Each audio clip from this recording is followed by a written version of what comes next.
आगे बढ़े आपको बताएं, ईद कुर्बान की आमद के साथ ही खातन की बड़ी तादाद बाजारों का रुख कर रही है, जहां चूड़ियों, मेहंदी, ज्वेलरी आइटम्स के स्टॉल सज चुके।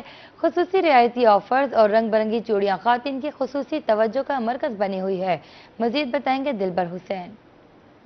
जी बिल्कुल, बंगला मंठार में ईद कुर्बान की आते ही छोटे छोटे चूड़ियों के स्टॉल जो है वो सज चुके हैं। खवातीन यहाँ पर जो है बंगला मंठार में पहुंच चुकी हैं। अपने कपड़ों की मैचिंग के साथ उन्होंने चूड़ियों की खरीदारी भी शुरू कर दी है।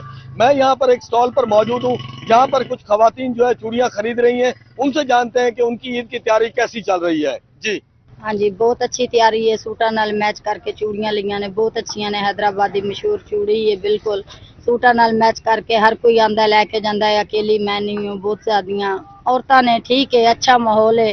साल पसाली इत्थों ही लई दियां ने, इन्हां कोलों ही लई दियां ने। ठीक है, तामन नाल देंदियां ने, सही सेल होंदी है। अच्छा जी, मेरे साथ यहाँ पर चूड़ियां फरोख्त करने वाली औरत भी मौजूद है, जो औरतों को चूड़ियां चढ़ा रही है। उनसे जानते हैं कि उनका जो है ये कारोबार किस तरह चल रहा है। जी बताइएगा। अच्छा कारोबार है, शुक्र उस मालिक दा, जो अल्लाह ताला देंदा है जावे बेहतर ही करता अल्लाह ताला। ते हाले तो कोई एडा रश गर्मी गर्मी करते हैं। हैदराबादों लियांदियां ने, एडियां महंगियां चूड़ियां लियांदियां हैगियां ने। एडी सेल कोई कोई गाहक आ जाता, कोई चला जाता है। चांद रात नूं वेखांगे की बचदा, की सूरत हाल हैगी। बुढ़ियां एक आई दो गईयां, एक आई दो, अगले वाला हाल नहीं हैगा। जो अगे चूड़ी चढ़दी सी ना निक्की, ते ओह कोई नहीं हैगा। अच्छा जी, चूड़ियां चढ़ाने वाली खवातीन का कहना है कि पिछली ईद की निस्बत इस जो ईद पे रश कम है, लेकिन वो इस नियत पर चूड़ियां लेकर आई हैं कि उनकी। बहुत शुक्रिया दिलबर हुसैन आपका।